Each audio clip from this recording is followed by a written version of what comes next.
So, I never thought I'd be writing something like this. But honestly, I need to know if I went too far. I'm 29, and I have an older sister. Let's call her Grace. She's 36.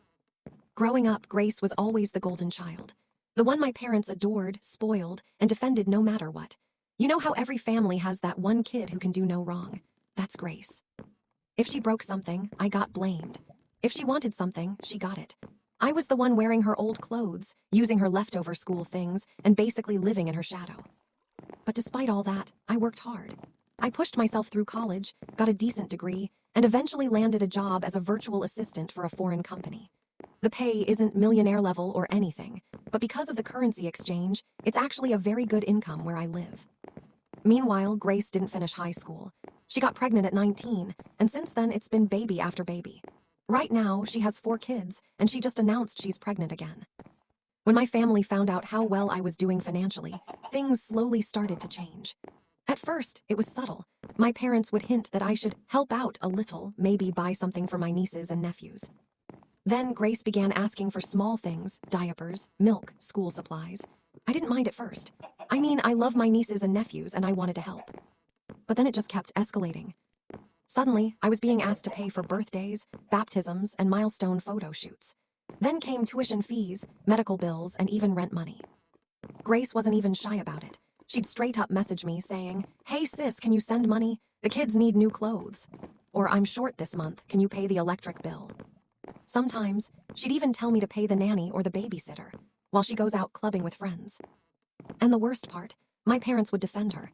They'd say, "She's struggling, you're doing well, you should help your sister." It made me feel like my only role in the family was to be their wallet. But I didn't say much. I just kept working and saving. I didn't have a family of my own, so I didn't mind sharing what I had, as long as it didn't affect my savings. Recently, though, something big happened. I finally got approved for a housing loan. It's not a mansion, just a small townhouse perfect for one person. But it's mine, my own place, something I've been dreaming of for years. I was so happy when I told my family. But instead of congratulating me, Grace said something that completely shocked me. She said, "That's great. Now we'll have a place to live in the city. I can finally move in and find a job." I was speechless. I said, "Wait, what do you mean we?" She replied, "You're buying a house, right? You don't need all that space alone. It'll be perfect for me and the kids. We'll help take care of the place." I told her, "Grace, that's not what this is. I bought that house for myself.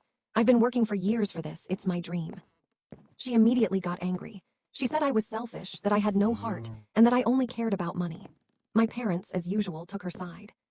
Grace started crying and screaming that I was abandoning my family, that I had forgotten where I came from.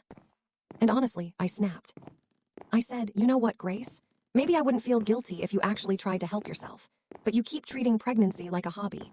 You collect baby daddies like Pokémon cards, and somehow, I'm the bad guy for wanting a life of my own."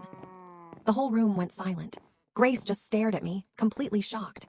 Then she burst into tears and stormed out. My parents were furious.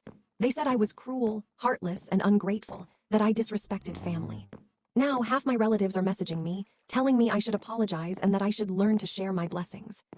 But I'm tired, you know? I worked for everything I have. Grace had every opportunity to do something with her life, but she didn't. It's not my fault she keeps having kids without planning. It's not my responsibility to raise them. I love my nieces and nephews, but I want a future too. I want a home that's mine. Still, part of me feels guilty. Maybe I could have said it in a nicer way. Maybe I didn't have to mention her pregnancies or the baby daddies. But at that moment, I just couldn't take it anymore. So now I'm wondering, did I go too far? Am I really the bad person here?